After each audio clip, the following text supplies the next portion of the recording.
Move quick. Back up in there. Back up in there. Already. Y'all know what it is. Podcast of the year. Talk of the year. I said I wasn't going to do it. I said I wasn't going to do it. I know it. But I did it. And I did it again. Let's go ahead and dive in. We talking about that Puffy reckoning. Now I said I wasn't going to do it. And I'm watching it, right? And I say, I'm going to cut it off because they going to be trash. But then, I watch a little more. And I ended up watching them, I'm going to do 2 takes on it.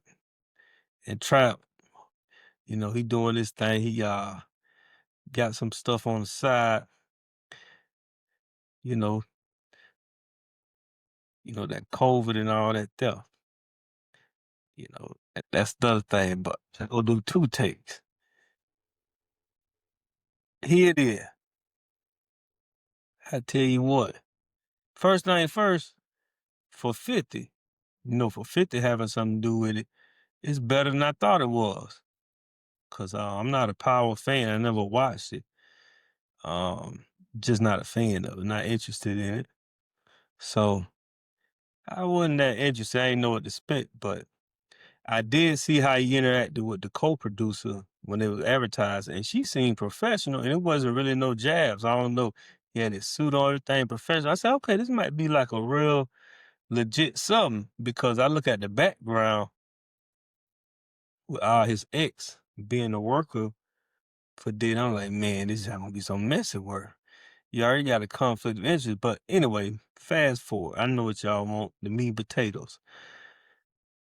Show wasn't bad so far. Like it's fair. Look like it's fair. And I don't think 50 Hands was 100% in it, because the show was fair. You talk a little bit, people have dealings with Diddy, um, Andre Harrell, and the co-founder of Bad Boy. And he going to talk about some stuff where,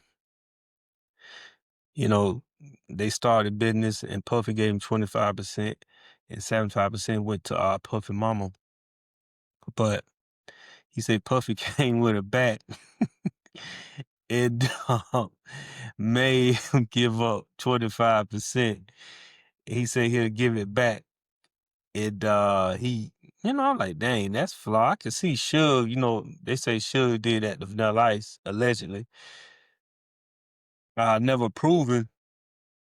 Okay, so, they go on the same documentary, which I like. They make sure they spare themselves. They come back and say, hey, the same guy who's saying this tried Puffy in trial, and the judge threw it out for being too long.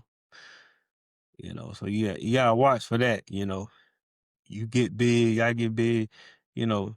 It's always, Jay-Z, whatever. It's always when you grow up, you blow up. It's always gonna be one. But fair. And I'm interested. I like the Tupac take. He had Tupac cousin, ex bodyguard before he went to Death Row, his main bodyguard. And I know because I'm a real big Pac fan. And he was talking about stuff surrounding the Tupac shooting. And no, if you know, if you could put 2 and 2 together, just too much stuff. Just I ain't gonna point no fingers. And a lot of the stuff already out, but a lot of stuff are too suspicious about the Tupac scenario. You know, you know, when they was the Dons of New York, Pac come up there and get shot.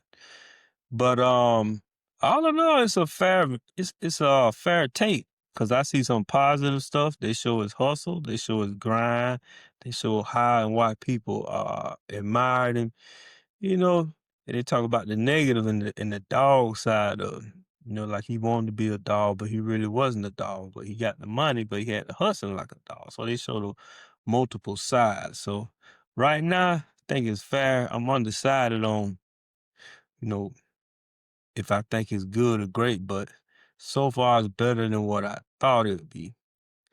You know what I mean? I think it's giving a various neutral perceptions. And if I never seen, it was a can't remember what show or whatever, um podcast or whatever it was. I seen something with 50 and producing. Like, okay, this sound like it's gonna be like a straight up documentary. And that's good. I mean, that's good for them for Sue's sake. Cause everything, put in there, he'll try to come back.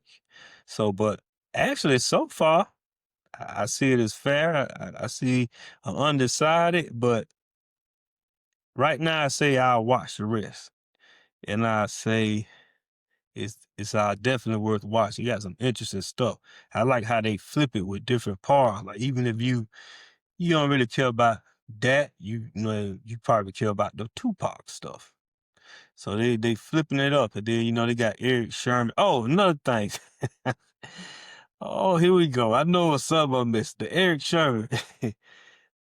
Hey, one time for them boys, but let me tell you this. I don't believe his story. He got a story on it's another reason to watch. I can't make this up. So he say he in the car with one of Puffy and friends, and he say they were just friends. And this, back in the day, Eric Sherman and Red Man, Method Man, they was some bad boy. He said they were just friends. Anyway, he say Puffy knocked on the door. Whatever reason, Puffy felt the reason to steal him.